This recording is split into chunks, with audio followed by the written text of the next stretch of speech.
And people patience is gone. 30 second 1 minute ಆಗಿದೆ. ಹೌದೌದು. ನೀವು if you give a good content in 30 second, okay ನೀವು ಹೇಳಿದೆ reel ಇಟ್ಕೊಳ್ಳಿ, ಹಿಂಗೆ ನೋಡ್ತಾರೆ, ಸ್ವಲ್ಪ ಹೊತ್ತು ನೋಡ್ತಾರೆ, ಮಜಾ ಬಂದರೆ ಓಕೆ ಇಲ್ಲ ಸ್ವೈಪ್ ಮಾಡ್ತಾರೆ. So patience is totally gone. Point. And memory is gone. ಯಾರಿಗೂ ನೆನಪು ಶಕ್ತಿಯಲ್ಲಿಲ್ಲ. ಸೊ ಹಾಗಾಗಿ ಈಗ ಹೊಸಬ್ರಿಗೆ ಇಂಡಸ್ಟ್ರಿಗೆ ಬರ್ತೀರಾ ಅಂತಂದರೆ ಅವರಿಗೆ ಯಾವ ಲೆವೆಲಿನ ಪ್ರಾಕ್ಟೀಸ್ ಇರಬೇಕು. ಸ್ವಲ್ಪ ಕಷ್ಟ ಇದೆ, ಯಾಕಂದರೆ ಫಿಲ್ಮ್ಸು ತುಂಬ ಕಮ್ಮಿ ಆಗಿದೆ. ಇವಾಗ ನೋಡಿ, Mumbai industry is totally dead. Telugu almost ಏನು ಬರ್ತಾಯಿಲ್ಲ, ದೊಡ್ಡದೇನೂ ಬರ್ತಿಲ್ಲ ಅಲ್ಲಿ. Tamil is quite happening, Malayalam is happening, ಕನ್ನಡನೂ ಹಾಗೇ ಇದೆ.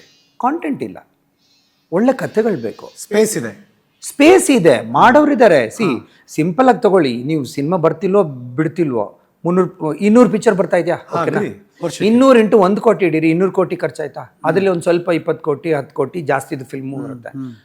Around 300 crores on paper they spending.